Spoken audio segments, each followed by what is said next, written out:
The night air hung heavy with the scent of rain and wax. In the stone chapel of Ravenhold Castle, William Zephyr knelt before the altar, his chainmail still on his body, his sword laid carefully before him. Behind him, 12 knights of the Order of the Broken Shield knelt in perfect silence, heads bowed. Tomorrow they would ride against Lord Blackmore's forces, outnumbered 3-1. Tomorrow, most would likely die. William believed this with the certainty of a man who had seen 28 summers and survived 17 battles. Knights lived and died by a simple code, duty above all. Personal desires, fears, and hopes were luxuries no true knight could afford.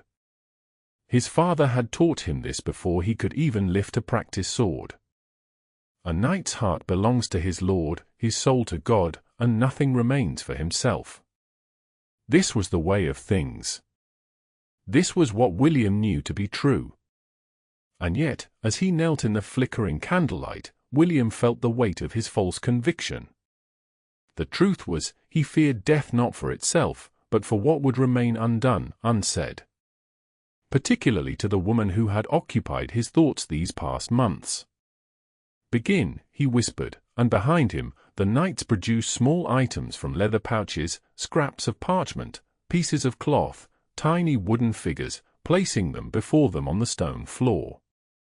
Outside the chapel, Tabitha Zenner pressed herself against the wall beside the heavy oak door, her heart hammering in her chest. As Lady Ravenhold's handmaiden, she had no business being near the knight's private rituals on the eve of battle. Discovery would mean dismissal at best. Yet curiosity had drawn her here after overhearing whispers among the squires. What she witnessed through the crack in the door transfixed her. These fierce men, these killers of men, these paragons of duty, they were writing letters, holding tokens, whispering names. The door creaked as she leaned closer, and William's head snapped toward the sound. "Who goes there?" he called, rising to his feet. Tabitha fled, her footsteps echoing down the stone corridor. 3 days later, William returned to the castle, one of only 5 knights to survive the battle. Victory had come at terrible cost. As he handed his blood-caked sword to a squire, he caught sight of Tabitha crossing the courtyard, her arms full of linens. Their eyes met briefly before she looked away, a flush rising to her cheeks. That evening, as William sat alone in the knight's hall, nursing a cup of watered wine and his wounds, the door opened softly. Tabitha stood in the entrance, hesitant. "My lord," she said, curtsying. "Lady Ravenhold sent me to ensure your comfort." William knew this for the lie it was. Lady Ravenhold never concerned herself with individual knights. "You were at the chapel door," he said simply. Tabitha's face paled. "Forgive me, my lord. I meant no disrespect. What did you see?" His voice was neither angry nor threatening, merely tired. "I saw." She paused, choosing her words carefully. "I saw knights preparing for death in ways I did not expect." William gestured to the bench across from him.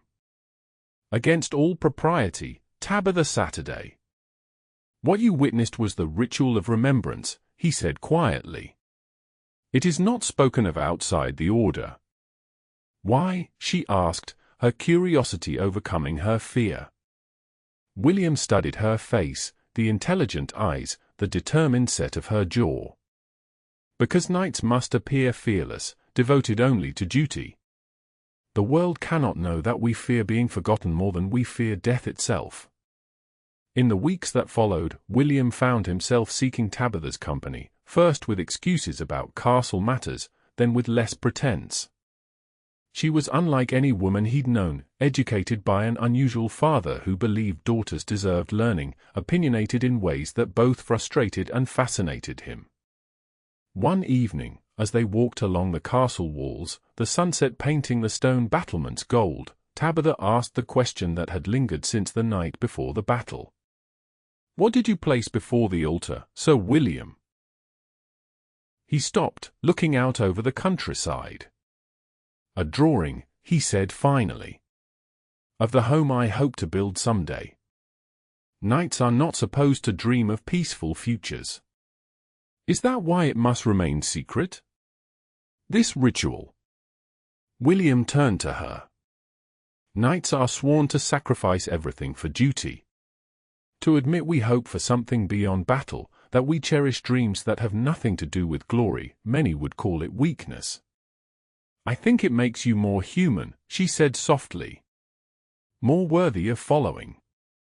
Their hands were close on the stone wall, not quite touching. The impropriety of their growing friendship had not escaped William. A landless knight could not court a lady's handmaiden without permission. His duty was to the order, to his lord.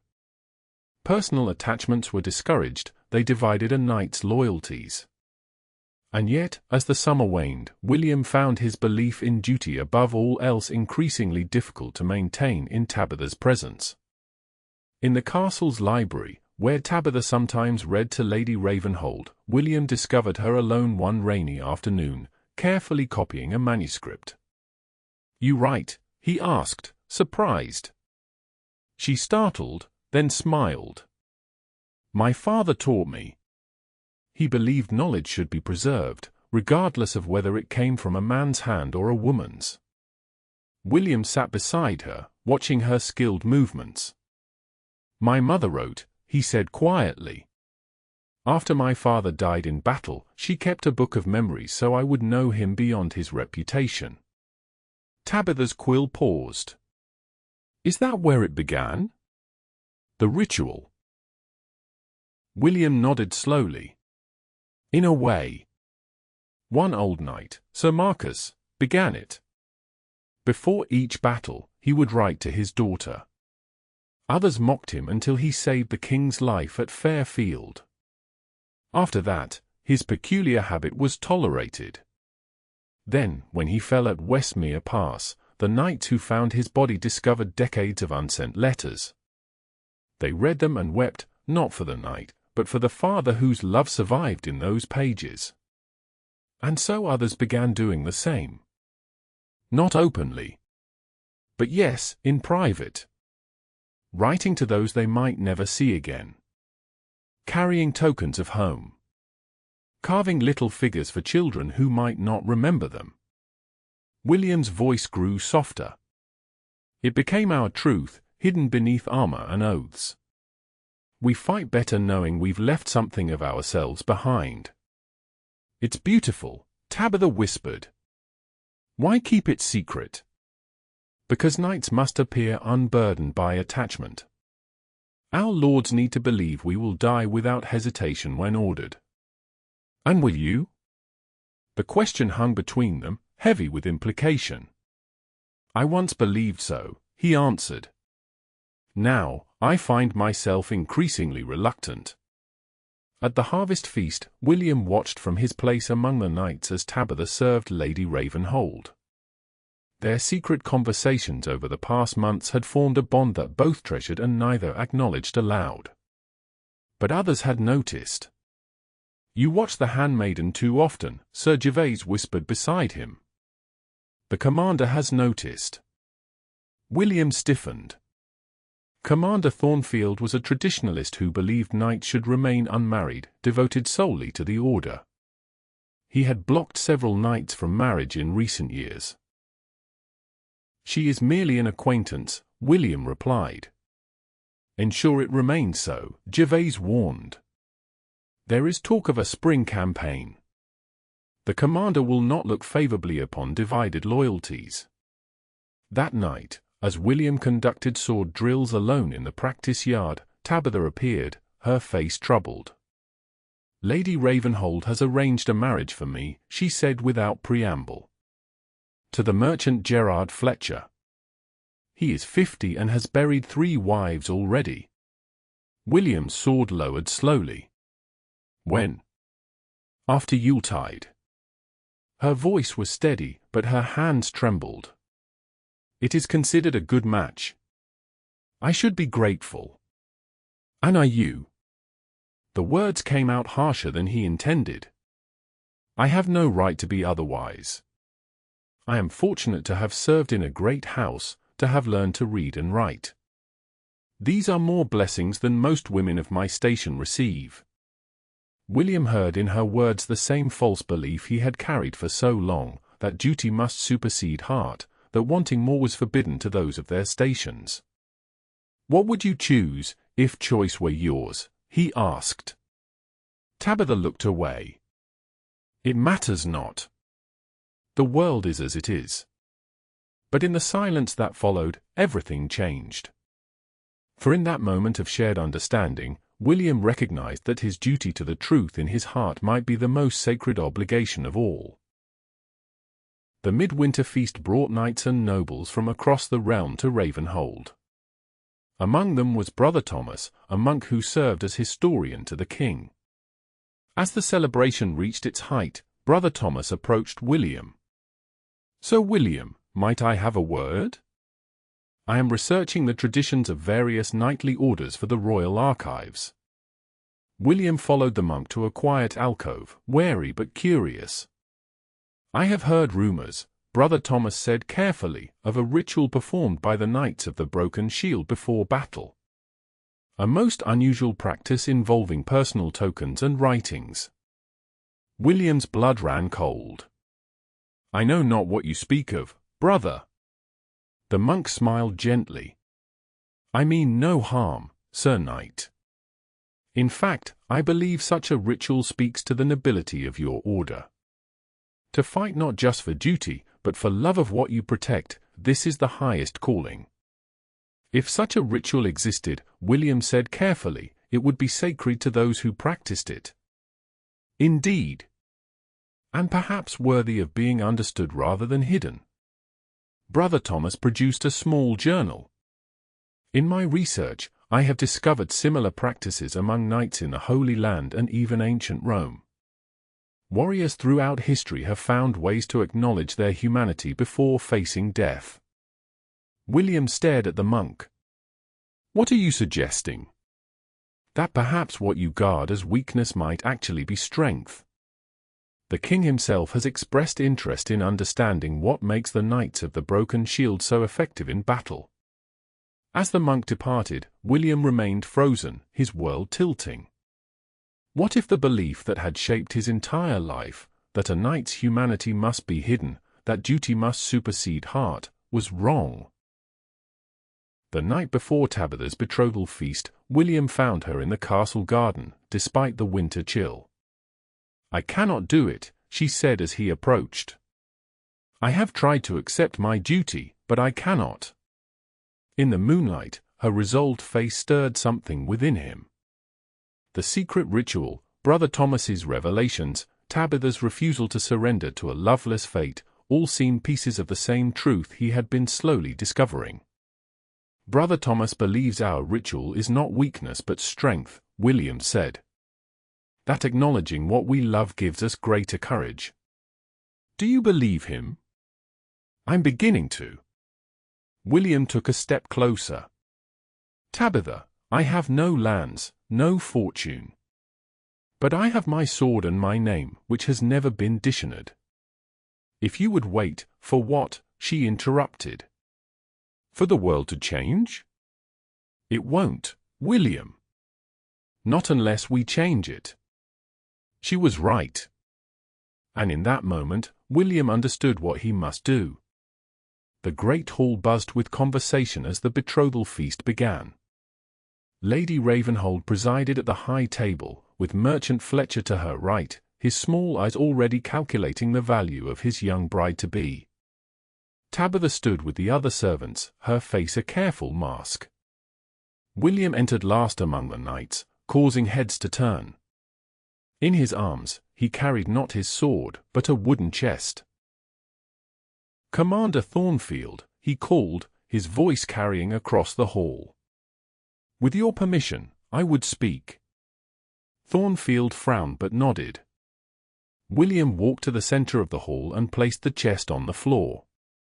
"My lords and ladies, for generations, the Knights of the Broken Shield have performed a ritual in secret before battle."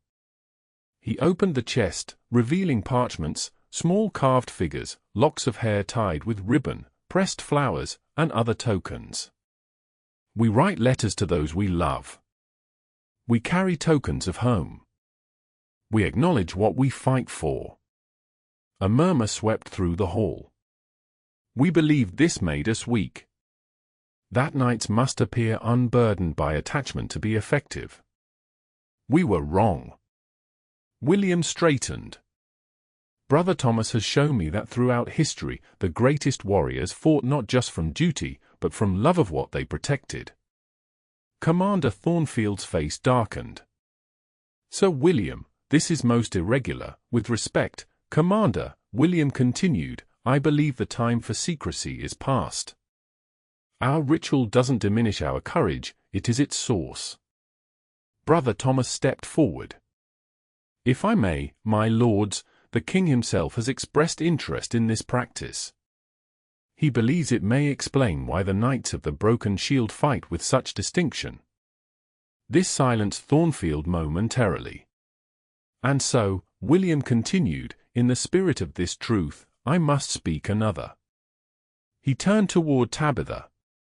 I love Mistress Tabitha Zenner, and if she will have me, I ask for her hand in marriage. The hall erupted in shocked whispers. Lady Ravenhold rose, her face thunderous. This is outrageous. The girl is promised to Master Fletcher. The betrothal is not yet formalized, Brother Thomas noted mildly. And a knight of the realm does take precedence over a merchant in matters of marriage, according to the king's law. Fletcher sputtered in outrage, but his protests faltered when several knights moved to stand beside William, including, surprisingly, Commander Thornfield himself. Is this true? Thornfield asked William quietly.